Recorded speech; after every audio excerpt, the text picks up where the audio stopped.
მოგესალმები და კიდევ ერთხელ მინდა რომ მივულოთ. იმიტომ რომ მე ჩართვაში ვერ მოვახერხები. უფროს მინდა მივულოცო ნამატი ოჯახში. ესე იგი მთელი ქონდა ლაფერა მთელი მოიწყო დაასროყა. ორი ვაჟი და ერთი ხოიცის 13 მაისის ისე დღე არის, სულ იხსენებთ ხოლმე რაღაც. ხო. დინამოსაც ასების თასი ამბობ დღეს გამთქია. მომავალიდან უკვე 13 მაისი იქნება ლაფერობა. ხო შეიძლება თუ ესე გააგზავნა სამწელიწადში გუნდი შეიძლება ყავდეს. გაზიდები 3 ჯგუფი 3 მე არც მინახია. ეს რომ სამივე არის ჯანმრთელი, ყოჩაღი და გოგო არის სუკანი ყველაზე გოგო სუკანი ბიჭებს ჩაგრავდა. ეგრია საერთოდ. კი ვიცი საერთოდ ეგრე არის ხორებაში. ხორებაში არა, უბრალოდ ჩაგრავდა სამიერთად. თუმცა ხასიათი ალბათ მოცულში. გაიზარდა მიჩაგრავს უეჭველი დარწმუნებული ვარ უკვე. მე არ ვიცი ჩვენ როგორ შევინარჩუნებთ ამ ხასიათს თემიდან გამომდინარე. უბრალოდ თემიდან გამომდინარე. ეკოლოგიაზე არაერთხელ გვისაუბრია ჩვენ სტუდიაში, არაერთხელ გვისაუბრია ასევე ვთქვათ ხეების მოჭრაზე უკანონოდ თუ ნებართვით იმაზე რომ საფრთხემუქრება ჩვენს ეკოლოგიას თუ კიდევ გავჩეხავთ ხეებს და ასე შემდეგ. მაგრამ სამწუხაროდ ასეთი ფაქტებიც ხშირად ხდება რომ ბევრი მწვანე გვაქვს სტუდიაში და რა ვიცი რატო გახვალე რატო დამემართა ეს არ ვიცი სამწუხაროდ ხდება ისეც რომ ჩვენი სიმწვანე ასე ვთქვათ რომელიც გვაძლევს ჟანგბადს და გვიცავს ბევრი მავნე რამისგან გარემოში ავადდება და ავადდება ისე რომ ხშირ შემთხვევაში ეს ამ დაავადებას ხო ვეღარ ებუცვის თავად და ტენდენცია თითქოს რომ ხმება მართლა ყველაფერი აი რომ გაიხედ გამოიხედო მე როგორც თუ სწორად მახსოვს 2013 წელს როგორც გარემოს დაცვის სამინისტროს სპეციალურმა ჯგუფმა ასევე მერის გამწვანების სამსახურმა ჩაატარა კვლევა და აღმოჩნდა გარკვეული მავნებლები რომლებიც ფიჭვებს ერჩიან ჩვენს ქვეყანაში დედაქალაქში და მის მიმდებარე ტერიტორიებზე ამიტომ ამბობ თუ ხალხიც მარტო ხალხი ამბობ თუ წერა ხალხი ყველაზე მეტად ჰაერის გამწმენდი რატომღაც სწორედ ფიჭვია ესეთი ასოციაცია მაქვს ამიტომ ცოტა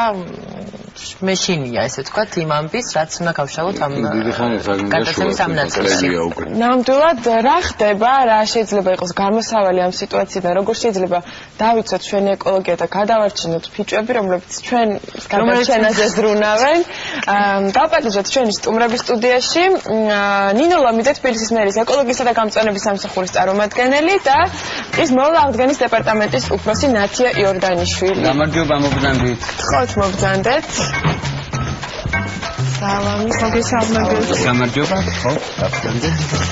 პირველ რიგში ალბათ მე ამ მასალაში რაც მეწოდებული იყო წავიკითხე მაგრამ საკმაოდ პროფესიული ტერმინოლოგიით და ესეთი ენით წერია რომ მაყურებელს აუხსნათ კონკრეტულად რაში მდგომარეობს პრობლემა ამ ნარგავებთან დაკავშირებით. ალბათ ქალბატონი ნინო დაიწყებს, რადგან გახლავთ სპეციალისტი სწორედ ამ. ქალბატონი ნინო, რა სჭირს ჩვენ ფიჭვები ზიანდებოდა როგორც თქვენ ჩვენთაგანი არა პირველი წერია ამას უკვე დიდი ისტორია აქვს და ეს 20 წელს ითვლის უკვე 95 წლიდან დაიწყო ფიჭვების დაზიანება და 97-98 წლებში კვლევები ჩატარდა. ორმა კვლევითმა ინსტიტუტმა ჩაატარა ეს იყო მცენარეთა დაცვის ინსტიტუტი და სამთომეტყეობის ინსტიტუტი და გაიდო კვლევა, რომლებიც შემდგომ უცხოელი ექსპერტების მიერაც გამყარდა, რაც მდგომარეობდა შემდეგში, რომ ფიჭვს აქვს როგორც მავნებლები, ასევე დაავადებები და ეს იწვევს მათ ხმობას. კერძოდ აქ გვაქვს ნაძვის დიდი და ფიჭვის დიდი და პატარა ლაფნიჭამიები, როგორც მებაღეებს უძახიან, ეს ღეროს მავნებლებია და განსაკუთრებით საშიშებია, 6 კბილა და კენწეროს ქერქი ჭამიები და მათ გადააქვთ უკვე დაავადებები. 95 წელს დაიდო ეს კვლევა. ამდენი წელია ხო გასული? მე რო დავიწყე რუსთავში 20 წელი გავიდა. და არაფერი არ საწავიდა ეს კვლევა და ვის მიეწოდა და რაღაცა ცოტა ისე ზოგადად მაინტერესებს თუ რამე ღონისძიებები ჩატარდა. ხო, მაგას შედეგს მაგას გულისხმობ. რა თქმა უნდა, ამ ბოლო წლებში, იმ 95 წლიდან კომპლექსური ღონისძიებები არ გატარებულა. ანუ მოვლითი ჭრები, როგორც თბილისის მიმდებარეში, არა, მთლიანად მთელი საქართველოს მასშტაბით ბოლო წლებში ეხლა დაიწყო გარემოს დაცვის სამინისტრომ და ჩვენც უკვე ბოლო წელია, რაც დავიწყეთ, მანამდე სანიტარული ჭრები არ ხორციელდებოდა. სანიტარული ჭრა როცა არ ხორციელდება, მავნებელ დაავადებებს უნდა მოიკვეთოს ხე? რომელიც ზეხმელია დაზიანებული ან დავამატებ მაშინ, რადგან პირველი აქცენტი ხდება ხოლმე, რა თქმა უნდა, დედაქალაქში და თბილისის ირგვლივ არსებულ წიწვანებში.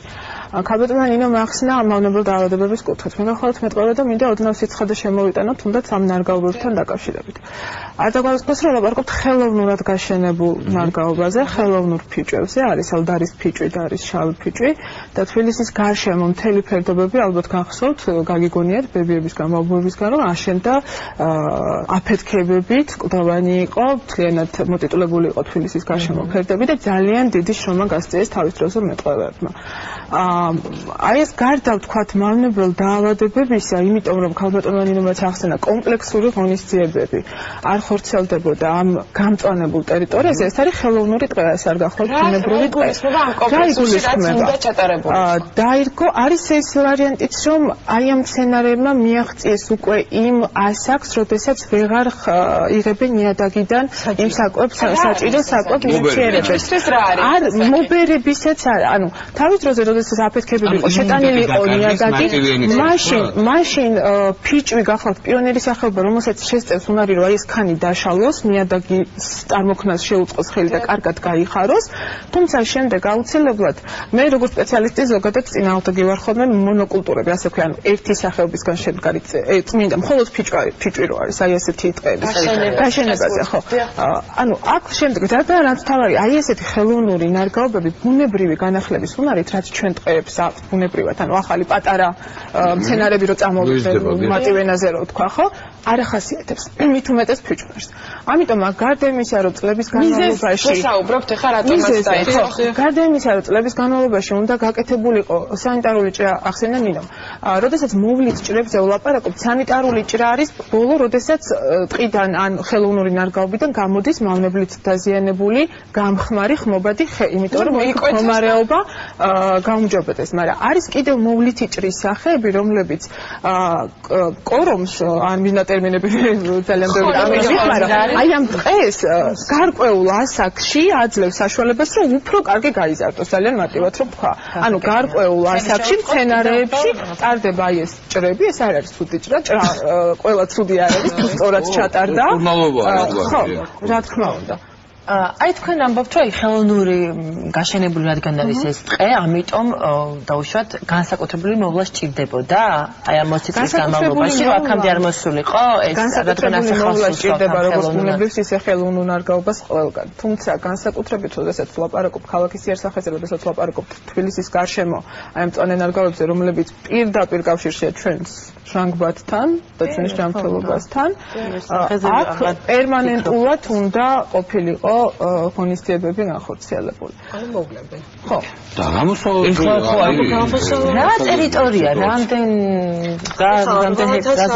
ჰექტარია თბილისის შემოგარენი, ის რაც გადმოცემული იქნა 2010 წელს გარემოს დაცვის არა, ყველა არ არის დაზიანებული, აქედან სადღაც 30-40%-ია დაზიანებული წიწონა კორომებში და აქ უნდა გატარდეს, როგორც ნათიამ უკვე აღნიშნა, კომპლექსური ღონისძიებები. პირველ რიგში უნდა გამოვიდეს ინფექცია ტყიდან.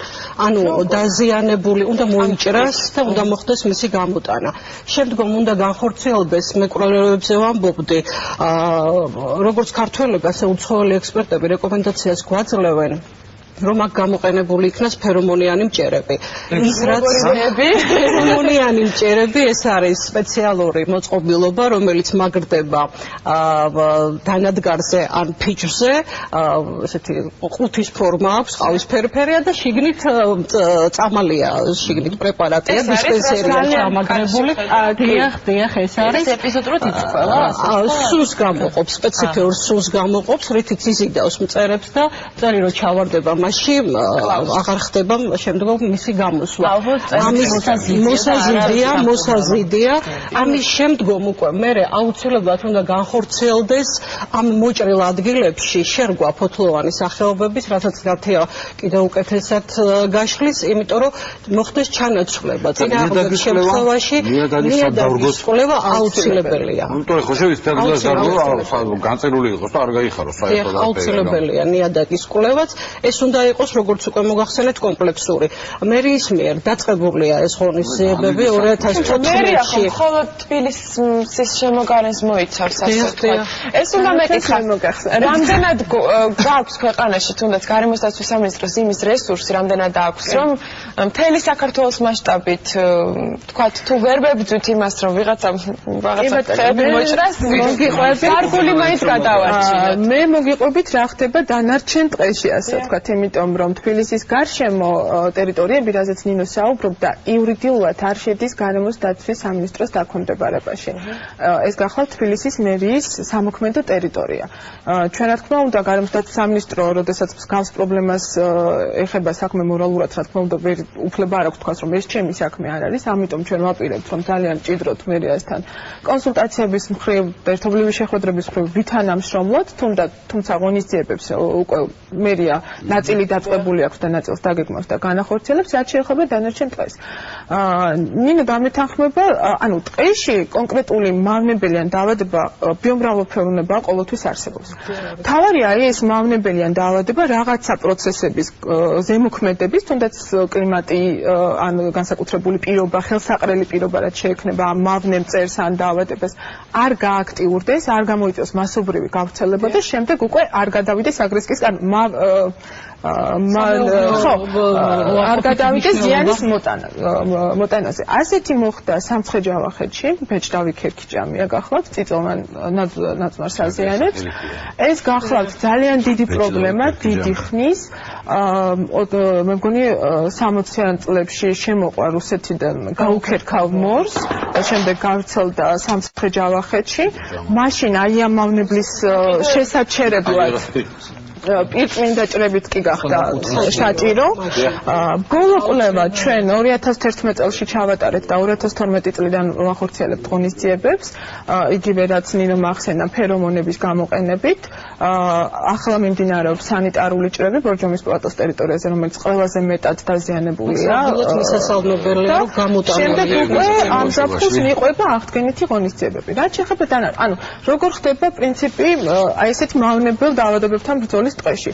ჩვენ ვიღებთ სასიგნალო ინფორმაციას, ასე ვთქვათ, ჩვენი რეგიონალური სატყეო ტყის მცველებისგან, რეგიონალური სატყეო სამსახურის სპეციალისტებისგან, შემდეგ გადის სპეციალისტი შესაბამის კვლევას აკეთებს, ის მართლა თუ საშიშია, თუ შეიმჩნევა ნიშნები იმისა, რომ აქ მასობრივი გავრცელება ან ზიანის მოტანა არის რისკის ქვეშ, შესაბამისად გვექნათ ღონისძიებები. ეხლა უნდა დროებით შევწყვეტოთ საუბარი, რეკლამის დრო მოვიდა, ტყის მცველებიდან ტყის მცველებად ჩამოყალიბდით ჩვენ სამწუხაროდ. ცოტა ხანში დაბრუნდებით, განაგრძობთ. დავბრუნდით და დავდობთ ფიჭებზე, რომელიც ფუჭდება სამწუხაროდ. კიდევ ერთხელ წარუდგენ ჩვენს მაყურებელს, ჩვენს სტუმრებს. თბილისის მერიდან ეკოლოგისა და გამწვანების სამსახურის წარმომადგენელი ნინო ლომიძე და გარემოსდაცვის სამინისტროდან ტყის მოვლა-აღდგენის დეპარტამენტის უფროსი ნათია იორდანიშვილი ჩვენი აი ამ მოვლა-ზე მინდა ეხლა მე აქცენტი ეხლა ამბები გამოვა ხო, როცა იქნება ბუნების კანონია მაინც წვინის, მაგრამ დაიწყება ეს პიკნიკები. ბევრჯერ გვინახავს დააყრილი ყველაფერი, პოლიეთილენი, გადამწვარი ის ადგილები, ეს ნიადაგზე საბოლოო ჯამში ხვავლენს შეიძლება იმ წუთში შეიძლება ადამიანს გონია რომ იქ არაფერს არ აშავებს, ბატოვა და წავიდა. ხდება რომელია? რა თქმა უნდა ყველაფერზე ახდენს. გააჩნია იმ ნარჩენსაც, ძირითადად როგორც წესი პოლიეთილენის პარკები და შუშის ნამტვრევები, ასე შემდეგ, რომელიც თავის მხრივ რა თქმა უნდა ხანძრის გამომწვევი. გარდა იმისა, რომ გაუფრთხილებლად ვექცევით პიკნიკის დროს განთებულ კოცონს და შეიძლება ანთებული დავტოვოთ და ისე წამოვიდეთ სახლში. მეორეა ის ნაგავი, რომელიც თავის მხრივ შემდეგ შეიძლება გახდეს ხანძრის წარმოშობის მიზეზი. ეს არის ძალიან დიდი პრობლემა და მე ყოველთვის ვამბობ ხოლმე. პრევენციულ ღონისძიებებს, რა თქმა უნდა, სამინისტრო ახორციელებს, თუნდაც ჩვენ გავანთავსეთ საინფორმაციო ნიშნები ზუსტად ისეთ ადგილებში, სადაც ესეთი დატვირთვა უფრო მეტია რეკრეაციული. არის გამოყოფილი და შემილია, თქვა შეწვა ეს წადი. არა, გამოყოფილი გახლავთ დაცული ტერიტორიებს, სადაც არის საპიკნიკეები მოწყობილი და რაც შეეხება ტყეს, იქ იმ ადგილებში, სადაც ასეთი ტრადიციულად დატვირთვა, ბევრი ხალხი შედის, ცნობილია, რომ იქ კარგი საქეიფო ადგილებია, იქ არის გაკეთებული გამაფრთხილებელი ნიშნები, როგორ უნდა დაინთოს ცეცხლი, კარგი მაგას კიდევ ერთი მინუსია. დინარესთან წყალთან ახლოსილობა სულ მე წყალში ყრიან კიდე რაღაც. აი, ამიტომ ვამბობ, რომ როდესაც ზოგადად გარემოს დაცვაზე ვსაუბრობთ, ყოველთვის ვამბობ ხოლმე, რომ კი ბატონო, ის უწყებები, რომლების პირველადი დანიშნულება არის ამ მიმართულებით რაღაცების კეთება, რა თქმა უნდა, ცალსახად და მათ უნდა აკეთონ, მაგრამ უნდა ალბათ შევიგნოთ, რომ ეს არის თითოეული ჩვენთაგანის არის პრობლემა ეს არის, რომ ჩვენ ყოველთვის გვინდა განსაკუთრებით ძალიან კარგი სლოგანი გონიურულად გარემოსთან. ეს არ არის მხოლოდ გარემოსთან სამინისტროს, არ არის მხოლოდ თბილისის მერიის. გადაცემაში ჰქონდა ჩვენ ადრე კადრები, ეწერა ესე ჩარჭობილი ჯოხი ტრანსპარენტი, რომ ნაგავი ჩაყარე წყალში, აქ არ დატოვოთ. ეგეთ რაღაცებიც იყო. ნელა რაღაც ასიკეთო ცვლილებები სხვათა შორის არის, მაგრამ კიდევ უფრო ხო, მოსახლეობის კითხვა მაქვს. საუბრობდით პირველ ნაწილში ფიჭვებზე კონკრეტულად და იმ დაავადებებზე, რომელიც შეეყარათ ამ ხებს. თუ თქვათ ეს ამის გავრცელება მოხდა თქვათ და რა საფრთხის წინაშე შეიძლება დადგეს ზოგადად ეკოლოგია, არა მხოლოდ თბილისის, არამედ საქართველოში. საფრთხე ნამდვილად არის ფიჭვების თქვათ თუ კიდევ უფრო გაგრძელდა ეს პროცესი, მაგრამ როგორც უკვე ნათემაც აღნიშნა და მეც თქვი, მერიას დაწყებული აქვს ეს ღონისძიებები, უკვე შარშანაც განახორციელა ეს ღონისძიებები და წელსაც აგრძელებს, მაგრამ მინდა გითხრათ, რომ ეს არ არის მოკლევადიანი ზე გათვლილი, ეს გრძელვადიანი გეგმა, თუნდაც ის შერგვები ადგილ-ადგილ უნდა გამოიყოს და უნდა განხორციელდეს გეგმის მიხედვით. უნდა შეერიოს სხვა სახეობები, რადგანაც ის კორომი, რომელიც ესე პატარა ტყის მასივი, ანუ უფრო გასაგები რო იყოს უფრო მდგრადი. მავნებელ დაავადებების მიმართ, ქარების, ანუ უფრო მდგრადი იყოს ხანძრების მიმართ, იმიტომ რომ წიწვოვანი უფრო კარგად იწვის, ფოთლოვანი უფრო ხანძრები რო ახსენეთ, აი ეს ბომბი რო ჩამოგდეს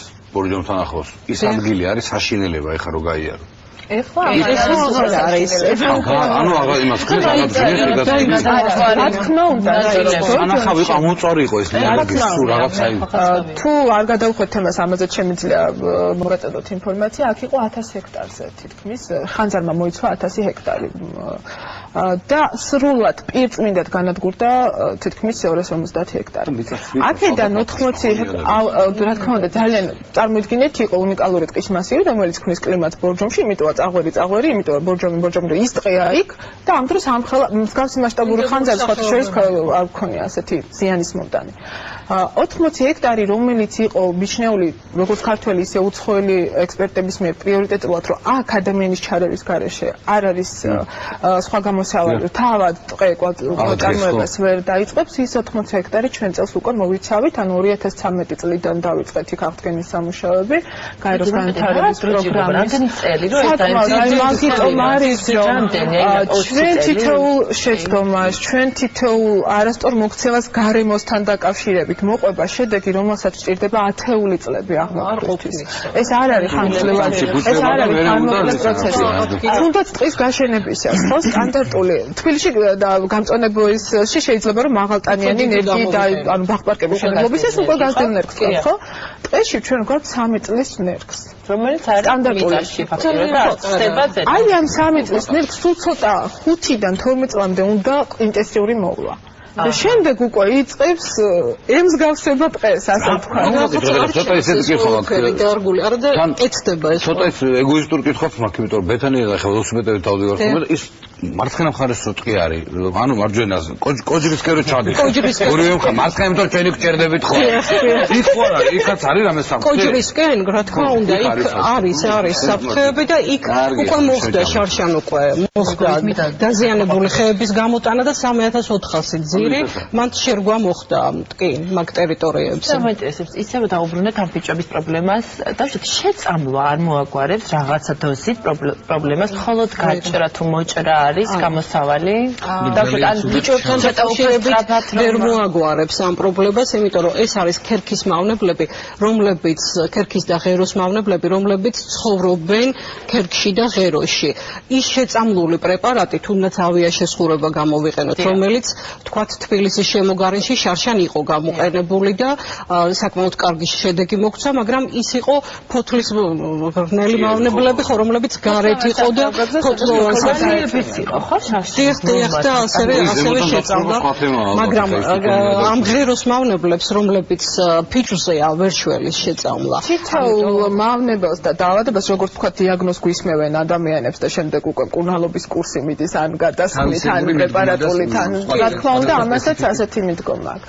გავრცელება რამდენად არის მეზობელ ხეებთან, იმიტომ რომ მხოლოდ ერთი ალბათ არ ავადობს. ხო, რაღაცა პერიმეტრი ავადობს. პოპულაციის კონტროლი თუ არ მოხდა მისი სიმცირისკენ წამოყვანა, რა თქმა უნდა, შესაძლებელია რომ შევაჩეროთ ხმობის პროცესი. ხმობის პროცესი რო შეჩერდება, მერე შერგვებით უკვე შესაძლებელი იქნება პოპულაციის დინამიკის კლება. მაგრამ ამ ეტაპზე მიდის ის, რომ ხორციელდება ხმობის პროცესის, ანუ ვაჩერებთ ხმობას. ეს ვიზუალურად თვალშისაცემი დღეს და ხვალ არ გახდება. მაგრამ ძალიან დამაიმედებლად ჟღერს ეს ყველაფერი, რასაც თქვენ საუბრობთ და ძალიან მინდა რომ ეს ყველაფერი ესე კარგად. არა, ეს დაწყებულია ეს და კიდევ ვიმეორებ, ეს გრძელვადიანი პერსპექტივა, ტყის აღდგენა, ან უბრალოდ რეგულარულად უნდა გაგრძელდეს. რეგულარულად უნდა გაგრძელდეს მოვლა პატრონობა, რომელსაც რესურსიც გვაქვს. პრინციპში თავისუფლად შემიძლია თქვა გარემოსდაცვის სამინისტროს და ეროვნული სატყუა სააგენტოს პოზიციიდან, რომ ბოლო 2 წლის განმავლობაში რაც ვთქვათ განხორციელებული ღონისძიებების პერმანენტულობას და თვითონ მასშტაბსაც მოცულობას გულისხმობ, მსგავსი არ გაკეთებულა იქ ალბათონმა ნინო მახსენა თბილისის გარშემო შეწამლა. ასეთი მეთოდი ბოლო 30 წლის განმავლობაში არ გაკეთებულა. შარშან ჩვენ 2000 ჰექტარი ტყის მასივი, ფოთლოვანი ტყის მასივი გარემოსდაცვის სამინისტროს შარშან ერთობლივად ვიმუშავებთ მერიასთან, მერიამ შეწამლა 3060 ჩვენ შეწამლეთ მიმდებარე. მუხნარი გადარჩა, ანუ მუხებზე იყო ძირითადი პრობლემა. ვიზუალში წარმომიდგებათ ნახევრად თეთრად შეღებილი ხე. რაღაც ჩემ ბავშვობაში ეს იყო. ეხლა აღარ არის ეს. რაღაცა მეთოდია ეხლა მეთოდი სხვა მოვლის ღონისძიებებია. არა, რა თქმა უნდა, ისიც შეიძლება, მაგრამ ევროპაში ხშირად შევხვდებით იმას, რომ შეღებილი ხეები არ არის, მაგრამ არის მოვლილი. ის მომენტი, რომ ინსექტიციდი, ანუ მწერის საწინააღმდეგო პრეპარატი თუ არ იქნა გამოყენებული შეღებვისას, მხოლოდ შეღებვას არანაირი აზრი არ აქვს.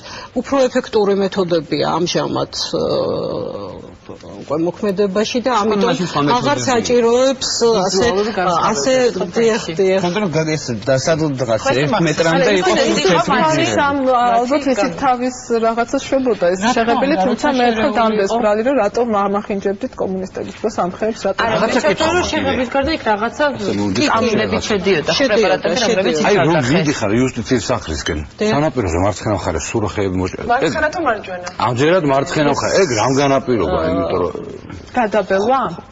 არ არის ეს მოხდებით რა ადგილს გეუბნები. დიახ, რო აშენდა ეს სადღაც 3 წლის წინ მოხდა, განხორციელდა, 2-3 წლის წინ განხორციელდა.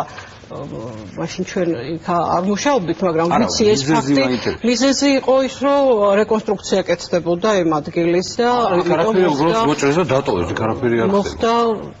რომელ ადგილზე იუსტიციის სახლის სანამ გამოფენები რო არის ხატრების მანამდე არ მისული მარცხენა მხარეს მანქანების სალონაწაზე ვიძახი პატარა ბორდიური როა იქ არის ყველა ხე მოჭრეს გაყოლებაზე. სანაპიროს მხარე? სანაპიროს მხარეს იძახის, კი, სანაპიროს მხარეს. კარგი, ახლა მე რა ხსენეთ სულ მაინტერესებს ხოლმე ესეთი რამ. აი, როდესაც მაგალითად რაიმე ხმაურიანი შემთხვევა ხდება, რომ სადღაცა მოჭრეს ხეები, შემდეგ გამოდის ინვესტორი და აქვს ფურცელი, სადაც არის ნებართვა ამ ხეების მოჭრის შესახებ და ასე შემდეგ. როგორ მუშაობს ამ დროს მერის თქვენი სამსახური, რომელიც არ ვიცი ნებართობს თქვენი სამსახური გასცემს თუ არა. ანუ როგორ ხდება პრიორიტეტი პრიორიტეტების განსაზღვრა, თქვა, მშენებლობის ნებართვის გაცემასა და ამ მშენებლობისთვის ხეების მოჭრას შორის. მაგრამ მეომატე ბეთანიდან დაარეკა ერთ-ერთმა ჩვენ მოყურებელმა და სათხილამურო ტრასასთან სულ გაჩეხილია ხეებიო. გარშემო მე არ შემჩნევია მართალი მითხარით. როგორ ხდება? ეხლა დაარეკა საფრთხე. გადავამოწმებთ ამ ინფორმაციას იმის თვითონ ამ ნებართვის გაცემასთან დაკავშირებით რა თქმა უნდა ეკოლოგიისა და გამწვანების სამსახური იძლევა ნებართვას მაგრამ მინდა მოგახსენოთ რომ აი პრიორიტეტები ნამდვილად არის სამსახურში მაგრამ რაც შეეხება ძველ გაცემულ ანუ უკვე გაყიდულ ტერიტორიებს რომელსაც კერძო მესაკუთრე ყავს და მოვლისა და აღდგენის წესით მერიის ეკოლოგიისა და გამწვანების სამსახური ვალდებულია, როცა კერძო მესაკუთრე მიმართავს მას თხოვნით, რომ იქ მშენებლობის მიზნით მას უნდა ხის მოჭრა, უნდა გასცეს ნებართვა, ოღონდ უნდა გადაახტევინოს კომპენსაცია. ეს არის კომპენსაცია აუცილებლად. ანუ მე შემიძლია ნებისმიერ ხელმოწერას ამხელავდი. არა, კომპენსაცია თქვენ საკუთრებაში, ბატონო დიმიტრი, თქვენ საკუთრებაში, რომელიც უკვე გაცემულია ეს ტერიტორიები. ეხლა პოზიცია ასეთია ეკოლოგიის არა ნარგაობების დარგვა, ანუ განაშენიანების რეგულირების გეგმა, ის რაც იმ ალბათ თქვენ კონკრეტულ შემთხვევას გულისხმობდით, განაშენიანების რეგულირების გეგმაში მოცემულია ისიც თუ რამდენი ნარგავი უნდა დარგოს ინვესტორმა, სად უნდა დარგოს, ანუ ის კომპენსაცია, რაც მან მიაყენა გარემოს და რა უნდა დარგოს. ანუ აი ეს პროცესები უნდა გააკეთოს, მაგრამ სად უნდა დარგოს? სად უნდა დარგოს? რა თქმა უნდა. ეს კონტროლდება შემდეგ. კი, კონტროლდება შემდეგ, მაგრამ ჩვენ ვერაფერს ვერ შვებით იმაზე, რაც უკვე ნებართვები გაცემულია, ანუ კერძო საკუთრება რომელიც არის. თუმცა ჩვენ აქ უძლურები ვართ, აწი აღარ მოხდება იმ ტერიტორიების, თქვათ, გაყიდვა, იმიტომ რომ მერიას ასეთი პოზიცია. კერძო საკუთრებას ვერ ეხება. კერძო საკუთრებას კონსტიტუციით არის დაცული და ამიტომ ჩვენ ვერ ვეხებით. ფიჭებს რომ დაუბრუნდეთ ისე ერთი შეკითხვა მაქვს თქვათ იგივე თბილისის შემოგარენზე თუ ვისაუბრებთ აი ამ ტყის მასივის რა პროცენტს იკავებს ეს სახეობა დაახლოებით ანუ საფრთხის შემცველობა რამდენად დიდია საფრთხის შემცველობა ეხლა თუ არაფერი არ გაკეთდა ძალიან დიდი იქნება, მაგრამ თუ ის მომენტი რომ უკვე დაწყებულია ღონისძიებები და ტარდება შესაბამისი ღონისძიებები, საფრთხეს თლად საფრთხეს ვერ დავარქმევდი. ანუ დაიწყო ის პროცესი, რაც არ გაკეთებულა, თქვა 20-30 წლის განმავლობაში დაიწყო პროცესი, რომ ეხლა გაკეთდეს. და ამიტომ მე საფრთხეს ნაკლებად უწოდებ. ამას ეტაპობრივად მოხდება. ბოლომდე ვერ აბალანსებს, მაგრამ მაინც რაღაცა ბალანსი ამ წუთშიც მე ეკოლოგიისა და გამწვანების საქალაქო სამსახურში მიმდინარეობს ფიჭვნარების კვლევა. ანუ ის მომენტი, რომ ზუსტად მიგვანიშნებენ იმ ადგილებს, სადაც უნდა გამოვიტანოთ პირველ ეტაპზე და მოვჭერათ ფიჭვი და მოვახდინოთ შერგვა. თუ საგაზაფხულო რგვებში ვერ მოვასწრებთ, საშემოდგომო რგვებში. ანუ ზუსტად მათი გაწერილი რეკომენდაციებით უნდა ვიყო. დარბაზი რა გამახსენეთ? ჩვენ გვაქვს იმის ტექნიკა, აი გადარგვები რო არის. რო გადაგვხები და გავენ. გვაქვს ხომაგისაშორი. ხის შემთხვევაში არ ითვალისწინებენ ხომ რა. კერძოა თუ თქვა სახელმწიფოს განკარგულებაშია ეს ტექნიკა.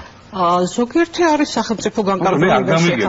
მართლა არ გამიგია თვითონ გაიგიათ რომ თქვა აიღეს და გადაარგეს. მანქანა რო არის აი რო კი, მე ის 100%-იანი წილის ხობელი შეპესეა, რომელსაც აქვს ეს აღჭურვილობები მანქანები და დანადგარები, რომელსაც ხორციელდება. შეოჯახაშნებლო შეატყობინა და აიღეს ხე, კარგი ხეთქვა საღი და წაიღეს სხვაგან დარგე რა. მე მგონი, მაგრამ ყველას გადარგვა არ მოწრა ადვილია. მაგრამ მოწრა უფრო ყველას გადარგვა არის დაკავშირებული. ყველა ხეს ვერ გადარგვა. ხე რომ მინდა რომ მოწრა და კიდე ხამე ხეები უნდა დარგო, იმაზე მე ყوارეჟირება. ყველა არა გასაგები. ყველას ვერ გადარგავთ, გააჩნია რა ასაკის რახნოვანებისა ხე. ხო, ვიძახი კარგი. ანუ საღი, ცოცხალი, ჩაულებრივი ხე. კარგი. ზომასაც ალბათ. ვიტანიანი ხეები, რომლებიც მოჭრილია და ეს რაღაცნაირად როგორ გითხრათ, ეს გადაჭრილი. ძალიან ცუდი სანახაობაა. აბსოლუტურად გეცნობ. ერთ-ერთი არტისტის აქციას, რომელსაც გადაჭრილ ხეებს ასე ვთქვათ, მიახატა როგორ გაჭრილი ხორცის ფერები, ასე ვთქვათ და უფრო მძაფრად იყო აღქმული. საუბრობდით, ასე ვთქვათ, ქალაქის დაბინძურებაზე, სხვათა შორის თავის არ ვიქებ, მაგრამ მართლა მინდა მოვყო გუშინ წინდელი ფაქტი, როდესაც ფეხით მივდიოდი ქუჩაში და დიდი წარწერები იყო და გთხოვ დაიცვათ სისუფთავი, გთხოვ დაიცვათ სისუფთავი ერთ-ერთი კერძო ორგანიზაციის წინ. რა თქმა უნდა, იმ წარწერის ქვეშ ზუსტად ეყარა ნაგავი და ეს ფოთლი ავიღე და ჩავაგდე ნაგავში. და თურმე აღმოჩნდა, რომ მე ამით რაღაც აქციის მონაწილე გავხდი. როდესაც ხვის დაგდებული ნაგავი ავიღე და ურნაში მოვათავსე და ამაფრინია შენი საქციელი. შენ თუ არ იქებ თორს მე შეგაქებ. გოგა ჩანადირი უკეთ გვეტყვის ამ ყველაფრის შესახებ.